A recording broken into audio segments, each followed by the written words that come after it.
우리는 누군가를 부르는 호칭으로 이름을 사용합니다. 그러나 성경의 이름은 호칭은 아닙니다. 성경의 이름은 마치 명함과도 같습니다. 얼마 전에 국회의원 선거가 있었는데요. 국회의원들이 지나가는 사람들에게 자신을 알리기 위해서 명함을 나눠줍니다. 그 명함에는 그 사람의 출생, 그리고 배경, 과거의 활동, 그리고 지금 하고 있는 일은 무엇인지, 앞으로 무엇을 할 것인지에 대한 내용들이 가득 적혀 있습니다. 성경의 이름은 이와 같습니다. 이름 안에 그 사람이 어떤 존재인지, 무엇을 하고 있는지, 어디를 향해 가는지에 대한 정보가 이 이름 안에 담겨 있습니다. 우리가 아담이라는 이름을 아는데요. 이 아담이라는 이름은 불구스름한 흙이다라는 뜻이에요. 아담이 흙으로 만들어졌기 때문에 그렇습니다. 이 흙덩어리가 하나님의 생명을 얻어서 살아있는 사람이 되었습니다. 그렇기 때문에 사람은 하나님의 생명을 의지해서 살아가야 되는 것이죠. 이 아담이라는 이름 안에 아담이 흙이다, 그리고 생명을 받아서 살아났다, 그러니까 계속 생명을 받아서 살아야 된다 라고 하는 이 내용이 그 이름 안에 담겨 있는 거예요. 모세라는 이름이 있습니다. 이 모세라는 이름은 강물에서 건졌다 라는 뜻입니다. 그래서 모세는 이스라엘을 이집트에서 건져내는 일을 합니다. 이렇듯이 이름에는 이 사람에 대한 내용, 그리고 이 사람의 행동, 미래에 대한 내용들이 담겨져 있습니다. 하나님의 이름은 사람에게 하나님이 어떤 분인지 알려주는 명함과도 같은 역할을 합니다. 마태복음 1장 23절을 보면요. 보라, 처녀가 잉태하여 아들을 낳을 것이요 그 이름은 임마누엘이라 하리라 하셨으니 이를 번역한즉 하나님이 우리와 함께 계시다 함이라. 임마누엘이라고 하는 것은 하나님께서 사람의 몸으로 우리에게 오신다. 그러니까 처녀가 아들을 낳는다 그랬으니까요. 사람의 몸으로 온다는 얘기죠. 그 하나님이 사람의 몸으로 우리와 함께 하신다라는 내용이 이 임마누엘이란 이름에 담겨 있는 거예요. 사람은 하나님의 이름을 통해서 하나님이 어떤 분인지, 어떤 생각을 하고 계시는지, 그리고 또 어떤 일을 하시는지에 대해서 배울 수가 있습니다. 그러나 우리가 어떤 사람에게 명함을 한 장 받았다고 해서 그 사람을 안다 라고는 말하기가 힘들겠죠. 시편 9편 10절을 보면요. 여호와여 주의 이름을 아는 자는 주를 의지하오리니 이는 주를 찾는 자들을 버리지 아니하심이니이다. 오늘 이 시편 말씀에서는 의지하고 찾는다라는 말이 나오는데요. 하나님이 어떤 분인지 이해할 뿐만 아니라 하나님을 믿고 따르는 특별한 관계를 맺는다는 뜻입니다. 부모, 자녀 관계나 친구처럼 실제적인 사이가 될 때에 하나님을 안다라고 말할 수가 있습니다. 우리가 임마누엘이다라고 하는 그 이름을 알면 그 사람은 하나님을 의지하고 찾는다는 거예요. 그러면 하나님께서는 그 찾는 사람들을 외면하지 않으시고 그 사람과 임마누엘 진짜 함께 하신다는 겁니다. 하나님의 이름을 받은 사람과 하나님 사이에 이렇게 상호 소통하는 인격적이고 실질적인 관계가 생기면 하나님을 안다라고 말할 수 있습니다. 오늘 마태복음 6장 9절에서 보면 예수님이 이름이 거룩히 여김을 받으시오며 라고 기도하라고 이렇게 가르치십니다. 다른 성경에서는 이 말씀을 이름을 거룩하게 하소서라고 번역을 했어요. 우리가 함께 읽은 이 본문을 풀어보면 다음과 같습니다. 하나님께서 사람들에게 주신 하나님의 이름을 거룩하게 하소서. 그래서 사람들이 당신의 이름을 거룩하게 여길 수 있도록 만들어주세요. 이 뜻이 오늘 우리가 배우고 있는 이름이 거룩히 여김을 받으소서 라는 기도에 담겨져 있는 내용입니다. 자, 그러면 오늘 이 기도 제목을 이해하기 위해서는 거룩이라는 것이 무엇인지에 대해서 알아야 합니다. 거룩이라는 말은 세상과 구별된, 땅에 속하지 않은, 시간이 흘러도 변하지 않는, 죄가 없이 완전히 선한 이런 의미를 가지고 있어요. 지난 설교 때 하늘에 계신 우리 아버지여 할 때 이 하늘에 계신다는 것이 무슨 뜻인지에 대해서 설명을 했습니다. 이것과 같은 의미입니다. 하나님은 거룩하신 분입니다. 하나님은 이 땅에 속하지 않은 분이에요. 세상과 구별된 분입니다. 세상에 없는 분이에요. 야고보서 1장 17절을 보면 온갖 좋은 은사와 온전한 선물이 다 위로부터 빛들의 아버지께로부터 내려오나니 그는 변함도 없으시고 회전하는 그림자도 없으십니다. 땅에 속한 존재들은 해가 조금만 움직여도 모양이 달라집니다. 세월이 흐르면 낡아지죠. 해 아래에는 새 것이 없어요. 항상 변하기 때문입니다. 그러나 세상의 그 어떤 것도 하나님을 바꿀 수는 없습니다. 빛이 하나님을 바꿔보려고 이리저리 막 비춰봐도 하나님의 그림자 하나 변하게 할 수 없다는 거예요. 이사야서 40장 18절을 보면요. 그런즉 너희가 하나님을 누구와 같다 하겠으며 무슨 형상을 그에게 비기겠느냐. 하나님은 세상의 존재와는 전혀 다른 분입니다. 이 땅에 있는 것으로는 하나님을 이렇다라고 말할 수 있는 것이 없다는 것이죠. 이 세상에 하나님과 같은 것이 없기 때문에 그렇습니다. 이런 하나님을 거룩하다라고 합니다. 이 거룩이라는 것은요, 하나님만 갖고 계시는 특성입니다. 만일 어떤 사람이 참으로 나는 하나님을 압니다 라고 한다면 반드시 이 거룩이라는 것이 무엇인지를 알게 됩니다. 하나님의 평화는 세상이 줄 수가 없는 거예요. 하나님의 뜻은 사람의 생각과 같지 않습니다. 하나님의 사랑은 사람의 것과 비교할 수 없습니다. 이것을 아는 것이 바로 거룩의 개념을 알고 있는 것입니다. 이 거룩을 아는 마음을 가지고 있다. 그것이 바로 경외라고 하는 말입니다. 만일 어떤 사람이 하나님을 만났다고 주장하면서 경외하는 마음이 없다면 그 만난 하나님은 거짓신이던가 아니면 자기가 거짓말로 나는 하나님을 압니다 라고 말하는 것입니다. 디모데전서 6장 16절을 보면요. 하나님은 영원히 살아계시고 빛 가운데 계셔서 가까이 갈 수도 볼 수도 없습니다. 영광과 능력이 하나님께 영원히 있습니다. 사람은 하나님께 가까이 갈 수도 볼 수도 없기 때문에 만약 하나님께서 사람에게 내가 이렇다라고 이렇게 보여주시지 않으면 사람은 하나님을 알 수가 없어요. 그러니까 사람이 하나님께 가까이 갈 수는 없지만 하나님께서 사람에게 가까이 오셔야 되는 것이죠. 사람은 하나님께서 다가오시는 만큼, 하나님께서 사람에게 당신을 보여주시는 만큼만 하나님을 알 수 있습니다. 이렇게 거룩한 하나님을 땅에 속한 사람이 알 수 있도록 가르쳐 주시는 것을 계시라고 말합니다. 하나님께서 자신을 사람들에게 보여주시는 거예요. 그래서 계시라고 합니다. 하나님께서 계시하실 때에 땅에 속해 있는 것을 가지고 사람들에게 하나님이 어떻다고 보여주신다는 거예요. 왜냐하면 사람은 땅에 있는 것만 보고서 이해할 수 있기 때문에 그렇습니다. 땅이 그러니까 사람이 볼 수 없는 것을 가지고서 설명을 하면 사람들은 이해를 할 수가 없어요. 그 사람들이 알지 못하는 자기 우주에 있는 것을 가지고 설명하면 사람들이 그게 무슨 말인지 알 수가 없단 말이에요. 그래서 하나님께서 나 하나님이 바로 이런 분이다라는 것을 하나님께 보여주시기 위해서 사람이 볼 수 있고 느낄 수 있는 것을 가지고서 하나님께서 사람에게 설명을 하신단 말입니다. 하나님께서 어떤 사람이나 그리고 이 땅에 있는 사물을 가지고서 거룩한 하나님을 가르쳐 주시는 교재로 삼으십니다. 지금부터 거룩하신 하나님을 사람들에게 나타내도록 이 사람을 특별하게 임명하겠다라고 이렇게 정하는 거예요. 말과 행동과 삶으로 거룩하신 하나님을 땅에 있는 사람들에게 알려주는 사명을 어떤 사람에게 맡기시는 거예요. 이렇게 임명된 사람을 거룩한 사람이다라고 얘기합니다. 또 이 사람을 거룩한 사람이다라고 이렇게 만드시는 것을 하나님께서 그 사람을 거룩하게 하셨다라고 말하는 것입니다.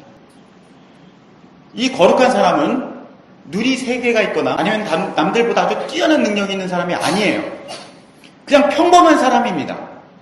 하나님께서 거룩하게 만든 사람은 하나님을 세상에 가르쳐주는 임무를 수행하기 위해서 임명을 받은 사람이에요. 그 임무를 수행하기 위해서 필요한 지위와 능력과 물질을 함께 받게 됩니다. 근데 만약에 이 사람이, 거룩한 사람이 하나님을 나타내지 않는다면 그 사람은 거룩한 사람이 아니에요. 더 이상 그냥 사람일 뿐입니다. 하나님께서 사람을 임명하셔서 선지자로 만드십니다. 그러니까 그 선지자를 거룩하게 만드신 거죠. 사람들은 그 선지자를 통해서 하나님을 알게 됩니다. 아, 하나님은 거룩하신 분이구나. 하나님의 뜻은 우리와 다르구나. 그러니까 우리 생각은 버리고 하나님의 뜻을 따라야 되는 거구나. 하나님의 능력은 위대하구나. 우리는 우리 자신을 보면서 못할 것 같지만 하나님의 그 능력으로는 하실 수 있는 분이구나. 우리가 두렵고 떨리는 마음으로 하나님께 순종해야 되는 것이구나. 우리의 마음과 생명과 뜻을 다해서 사랑해야 되는 분이구나. 라고 이렇게 하나님을 알게 됩니다. 사람들이 거룩한 하나님을 알게 되면 그 하나님을 알려주는 선지자, 그 사람을 거룩하게 여기게 됩니다.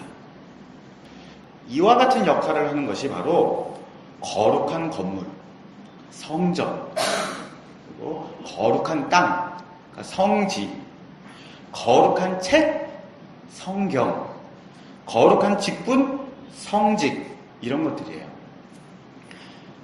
모두 거룩하신 하나님을 땅의 사람들이 알 수 있도록 특별히 정하여 거룩하게 만든 것들입니다.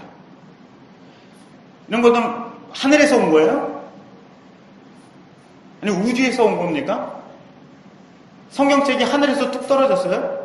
아니에요. 그건 그냥 책입니다. 그런데 그것을 통하여서 거룩하신 하나님을 알려주고 나타내기 때문에 그 책을 성경이라고 부르는 거예요. 그것들을 통해서 사람들이 하나님을 알게 돼요. 그러면 하나님을 알게 된 사람들이 성경은, 이 책은, 그리고 이 성전은, 이 사람은 참 특별하고 귀한 것이구나 라고 여기게 된다는 거예요.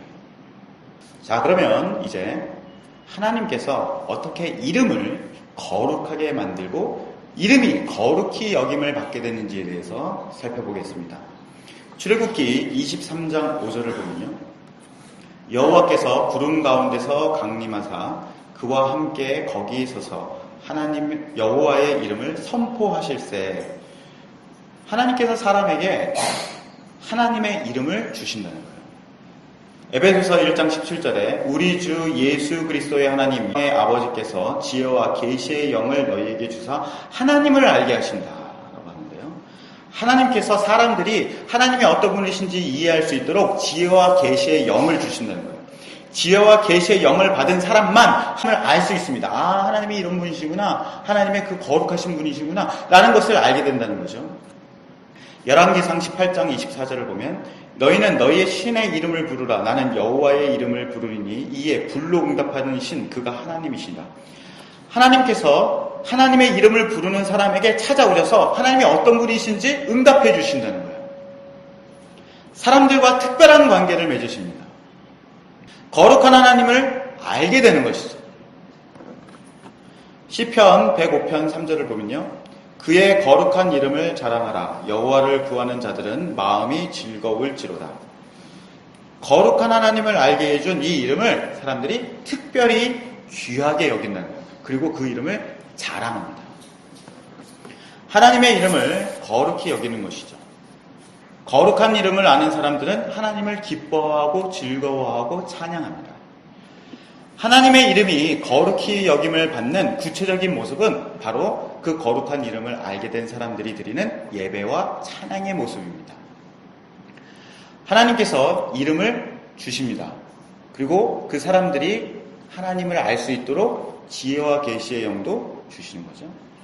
하나님을 알게 되면 사람들이 그 이름을 거룩하게 여기는 거예요. 이 모든 일들은 누가 하시는 거예요? 하나님께서 하신다는 거예요. 하나님께서 주도적으로 하시는 일입니다.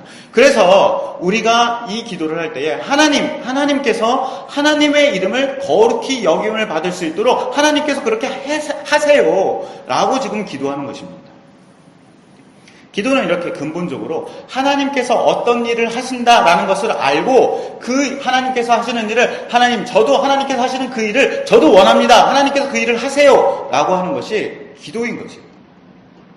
오늘 이름이 거룩히 여김을 받으시오며 라는 기도에는 다음과 같은 뜻이 담겨 있습니다. 하나님, 우리에게 하나님의 이름을 주세요. 우리가 그 이름을 배우고 묵상하고 깨달아서 하나님을 알게 해주세요. 우리가 기도할 때에 하나님의 이름대로 하나님을 체험할 수 있게 해주세요. 우리 인생의 특별한 분이 되어주시길 원합니다.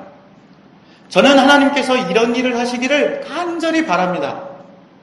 그러면 우리는 거룩하신 하나님, 내가 보고 듣고 느끼는 온 우주보다 더 크신 하나님을 기뻐하고 찬양하겠습니다. 이렇게 거룩한 하나님께 기도하는 거룩한 사람들이 거룩한 예배당에 모여서 거룩한 예배와 거룩한 찬양을 드리는 것입니다. 자, 하나님께서 어떻게 우리에게 하나님의 이름을 거룩하게 만드시고 우리가 하나님의 이름을 거룩하게 여기도록 하실까요? 이제부터 그것을 살펴보겠습니다. 하나님께서 사람들 하나님의 이름을 주시겠다고 하는데 그 이름을 그냥 툭 던져놓고서 받아라 이러시는 게 아니에요. 하나님의 이름을 특정한 곳에 두십니다. 그 이름을 여기다 두겠다라고 사람들에게 알려주세요. 그러면 사람들이 그곳에 있는 곳에 모여서 하나님의 이름을 아는 것이에요. 역대하 6장 6절을 보면요. 예루살렘을 택하여 내 이름을 거기 두고 또 다윗을 택하여 내 백성 이스라엘을 다스리게 하였노라 하신지라. 하나님께서 예루살렘 성전에 하나님의 이름을 두셨습니다. 사람들이 성전에 옵니다. 성전 안에 들어오면 하나님의 이름을 배워요. 그리고 하나님이 어떤 분이신지를 알게 되는 것이죠. 그 하나님의 이름에 있는 성전에서 하나님께서 택하신 왕이 백성들을 다스립니다. 요한복음 17장 4절을 보면 아버지께서 내게 하라고 주신 일을 내가 이루어 아버지를 이 세상에서 영화롭게 하였사오니 세상 중에서 내게 주신 사람들에게 내가 아버지의 이름을 나타내었나이다. 그들은 아버지의 것이었는데 내게 주셨으며 그들은 아버지의 말씀을 지켰나이다. 하나님께서 예수님께 하라고 주신 일이 있다는 거예요. 그것이 무엇입니까? 사람들에게 하나님의 이름을 나타내는 거예요. 사람들에게 하나님의 이름을 주는 것입니다. 그렇다면 우리가 앞에 봤던 것처럼 하나님의 이름을 두시려고 택하신 성전이 있다고 했는데 그 성전이 누굽니까? 건물을 말하는 건가요? 지금 이스라엘 땅에 있는 예루살렘 성전을 말하는 거예요? 아니죠. 예수님을 말하는 거예요. 예수님이 성전입니다. 예수님 안에 하나님의 이름이 담겨 있는 거예요. 사람들이 예수님께로 와서 그 하나님의 이름을 알게 되는 것입니다. 바로 예수님께서 이 땅에 오셔서 무엇을 하셨습니까? 하나님의 이름을 사람들에게 나타내신 거예요. 자, 요한복음 17장 12절을 보면 내가 그들과 함께 있을 때에 내게 주신 아버지의 이름으로 그들을 보존하고 지켜내다. 여기서 말하는 나는 예수님이시죠. 성전에서 다윗이 백성을 다스리는 것처럼 예수님께서 하나님의 백성을 보존하고 지키셨다는 거예요. 왕처럼 보호하고 지키고 돌보고 다스렸다는 겁니다. 예수님께서 사람들을 보존하고 지키시는 방법이 무엇입니까? 하나님의 이름을 사람들에게 알려주셨다는 거예요. 하나님의 이름을 아는 사람은, 그러니까 우리가 이곳에 와서 하나님의 이름을 알게 되고 하나님이 어떤 분인지 알게 됐어요. 하나님은 거룩하신 분이구나. 하나님은 이런 뜻을 가지고 계시는구나. 하나님에 대해서 알고 있어요. 그 사람은 바로 지금 예수님께서 나를 예수님 안에 있게 하고 지키고 보호하고 계시는구나 라고 확신할 수 있습니다. 제가 예수님 안에 있는 거 어떻게 아나요? 지금 내가 하나님의 이름을 아느냐예요. 요한복음 17장 26절을 보면요. 내가 아버지의 이름을 그들에게 알게 하였고 또 알게 하리니 이는 나를 사랑하신 사랑이 그들 안에 있고 나도 그들 안에 있게 하려 함이니이다. 오늘 이 요한복음 17장 말씀은 예수님께서 십자가에서 죽기 전날 밤 저녁 식사식 때 하신 기도입니다. 예수님이 죽기 바로 전날이에요. 바로 예수님께서 죽기 전까지 예수님께서 무엇을 하셨냐면 사람들에게 아버지의 이름을 알게 하셨다고 해요. 그런데 복음서를 보면 예수님께서 제자들에게 자 얘들아 하나님의 이름은 바로 이거다. 하나님의 이름은 여호와다. 너네들 하나님의 이름 잘 기억해둬라. 이렇게 가르쳐 주셨다는 말씀이 없어요. 이 말씀은 예수님께서 말과 행동으로 사람들에게 하나님이 어떤 분이신지 보여주고 하나님의 능력을 사람들에게 나타내 주셨다는 겁니다. 예수님께서 사람의 몸으로 오셨죠. 그래서 임마누엘이라는 이름을 사람들에게 알려주신 거예요. 병든 사람을 고쳐주셨죠. 여호와 라파라는 이름을 사람들에게 나타내신 겁니다. 나는 선한 목자다 라고 설교하셨어요. 그렇게 말씀하시면서 목자 되신 하나님 여호와 로이의 이름을 사람들에게 가르쳐 주신 겁니다. 오늘 26절 중간에 보면 지금까지 내가 사람들에게 하나님의 이름을 알게 하였고 또 알게 하겠다라고 말씀하세요. 이 기도는 예수님께서 마지막 만찬 시간 때 하셨던 기도인데 그러면 이 기도가 끝나고 난 다음에 하나님의 이름을 알게 하시겠다고 해요. 그럼 어떻게 이제 예수님은 죽으실 건데 하나님의 이름을 사람들에게 알게 하십니까? 그 뒤에 있는 사건이 뭐예요? 십자가에서 죽으신 것과 부활하신 거죠. 십자가와 부활이 하나님의 이름을 알려주는 사건입니다. 십자가에서 하나님의 어린 양이 되시죠. 여호와 이레라는 이름을 성취하십니다. 하나님과 사람 사이에 화목제물이 되셨어요. 그래서 여호와 샬롬이라는 이름을 사람들에게 나타내십니다. 십자가와 부활의 사건은 하나님께서는 공의롭게 심판하시는 분이다. 그리고 또 은혜롭게 구원하셔서 그의 백성을 거룩하게 하시는 분이다. 라고 해서 여호와 치케누, 여호와 메카드 시켐이라는 이런 이름들을 사람들에게 나타내 주신 겁니다. 예수님이 십자가와 부활을 통해서 하나님의 이름을 알려주시죠. 그러면 이 십자가와 부활을 통해서 하나님의 이름을 알게 된 사람들은 그 안에 무엇이 오게 되는데 무엇이 있게 됩니까? 하나님의 사랑이 있게 되는 거예요. 그리고 그 사람 안에 누가 거하세요? 예수님이 거하시는 거예요. 자, 요한계시록 14장 1절을 보면요. 내가 보니 보라 어린 양이 시온산에 섰고 그와 함께 14만 4천이 서 있는데 그들의 이마에 어린 양의 이름과 그 아버지의 이름을 쓴 것이 있더라. 그들은 보좌와 내 생물과 그 장로들 앞에서 새 노래를 부르고 있었습니다.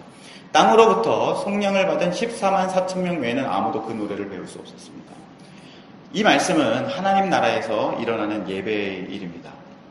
여기서 14만 4천 명이라고 하는 것은 하나님 나라의 백성을 의미합니다. 이 하나님 나라의 백성의 이마에는 뭐가 있다는 거예요? 어린 양의 이름, 그러니까 예수님의 이름과 하나님의 이름이 있다는 거예요. 근데 이 사람들은 땅에서 속량을 받았대요. 땅에서는 죄악이 가득한 세상입니다. 이 죄악이 가득한 세상에서 벗어났어요. 땅에 속한 사람이 이제 아닙니다. 이제는 하나님께 속한 사람, 거룩한 사람이 되었습니다. 이 사람들이 어떻게 거룩한 사람이 돼요? 예수 그리스도의 이름을 받았기 때문에 그런 것이죠. 예수 그리스도의 이름이 머리에 적혀 있는 거예요. 이 사람들이 무엇을 합니까? 노래를 부른다. 새 노래를 부르고 있어요. 거룩하신 하나님을 예배하고 찬양합니다. 이렇게 예수 그리스도를 통해서 하나님의 이름이 거룩히 여김을 받는 것이죠. 이 하나님의 이름이 거룩히 여김을 받는다는 분명한 모습, 구체적인 모습이 하나님을 예배하고 찬양하는 것이라고 하죠. 고린도후서 6장 16절을 보면요. 하나님의 성전과 우상이 어찌 일치가 되리요? 우리는 살아계신 하나님의 성전이라 라고 이야기합니다. 누가 하나님의 성전이라고요? 우리가 하나님의 성전이에요. 왜 우리가 그런데 하나님의 성전입니까? 왜 우리가 여기 모여있는 분들이 왜 하나님의 성전입니까? 왜냐하면 하나님께서 교회에게 예수 그리스도의 이름을 두셨기 때문에 그렇습니다. 우리가 대한 예수교 장로예요. 예수 그리스도의 이름으로 모여있는 겁니다. 예수님의 이름을 우리에게 두셨기 때문에 바로 이것이 성전입니다. 성전된 우리에게 주시는 하나님의 일이라는 것은 무엇이겠습니까? 교회들이 모여서 뭐 해야 되는 거예요? 예수님이 이 땅에 오셨을 때 하나님께서 예수님에게 주신 일이 있다 그랬잖아요. 아버지의 이름을 나타내는 거였잖아요. 그렇죠? 그럼 우린 성전입니다. 여기 모여서 그럼 우리는 무엇을 해야 됩니까? 그리스도의 이름을 사람들에게 알려야 되는 거예요. 교회가 예수 그리스도를 가르치고 십자가와 부활을 선포할 때에 주님의 이름이 사람들에게 전해지는 것이죠. 그러면 그 사람들은 하나님과 그의 보내신 자 예수 그리스도를 알게 됩니다. 그리고 그리스도와 믿고 의지하는 관계가 되는 것이죠. 거룩하신 하나님께 예배와 찬양을 드리게 됩니다. 거룩하신 하나님을 아는 거룩한 성도들이 주의 이름을 거룩히 여기게 되는 거예요. 오늘 우리가 드리는 이름이 거룩히 여김을 받으소서 라는 그 기도가 우리 가운데 시연되는 것입니다. 이런 교회가 거룩한 교회다라고 말할 수 있는 것이죠. 요한복음 17장 19절을 보면요. 그들을 위해 내 자신을 거룩하게 하는 것은, 여기서 내는 예수님입니다. 그들도 진리 안에서 거룩해지도록 하기 위해서입니다. 저는 이 사람들을 위해서만 기도하는 것이 아니라 이 사람들이 전하는 말을 듣고 저를 믿는 사람들을 위해서도 기도합니다. 오늘 이 말씀을 보면 예수님께서 자신을 거룩하게 하셨대요. 그러니까 거룩하게 한다는 게 무슨 뜻이라고 그랬죠? 거룩하게 한다는 것은 거룩하신 하나님을 사람들에게 나타내는 거죠. 그렇죠? 왜냐하면 예수님께서 예수님 안에 들어오는 사람들이 거룩해지도록 하기 위해서 예수님께서 내 자신을 거룩하게 하였다라고 말씀하십니다. 그렇다면 우리는 어떻게 해야겠습니까? 우리도 우리 스스로를 거룩하게 해야 합니다. 우리에게 하나님의 이름이 있어야 되는 것이죠. 그리스도의 이름을 전하고 가르쳐야 되는 것입니다. 그래야 우리 안에, 이 교회 안에 들어오는 사람이 거룩하신 하나님을 알게 되는 거죠. 교회는 세상에서 찾을 수 없는 그 거룩함이라는 것이 있어야 되는 것이죠. 하나님의 이름을 거룩하게 여기는 것이 무엇인지 알지 못하고 또 관심도 없는 교회는 동네 반상회나 테니스 동호회보다도 못한 집단입니다. 아무짝에도 쓸데없는 사람들이에요. 사람들이 우리 교회 공동체에 찾아와서 무엇을 알아야 되냐면 예수 그리스도의 이름과 하나님의 이름을 알 수 있도록 우리가 우리 스스로를 거룩하게 만들어야 되는 것입니다. 사랑하는 천국을 나타내는 교회 성도들, 여러분들은 교회에 와서 예배하고 기도하고 교제하면서 뭔가 하나는 배워가야 되잖아요. 뭔가 하나 알아가야 되잖아요. 무엇을 알아가기를 원하십니까? 우리 공동체에게는 과연 예수 그리스도의 이름이 있습니까? 그러니까 예수 그리스도의 이름이라는 게 뭐예요? 그냥 예수 그리스도 이 이름을 알면 되는 거예요. 지금까지 성경에서 나오는 이름은 호칭이 아니라 그랬어요. 그 안에는 그분이 어떤 분인지, 어떤 생각을 가지고 계시는지, 어떤 일을 하시는지에 대한 내용이 이 이름 안에 담겨 있다고 했습니다. 우리가 알고 있는 이 이름이, 하나님의 이름이 우리 안에서 살아서 역사하고 있고 또 그것을 경험하고자 하고 체험하고자 하는 마음이 우리 가운데 있습니까? 주님께서 우리에게 기도를 가르쳐 주십니다. 하나님께서 사람들에게 주신 하나님의 이름을 거룩하게 만드소서. 그래서 사람들이 하나님의 이름을 거룩하게 여길 수 있도록 만들어 주십시오. 이 말씀을 우리가 배우고 묵상하고 기도하면서 우리 예배 공동체 안에 하나님의 거룩을 시연해 나가야 하겠습니다.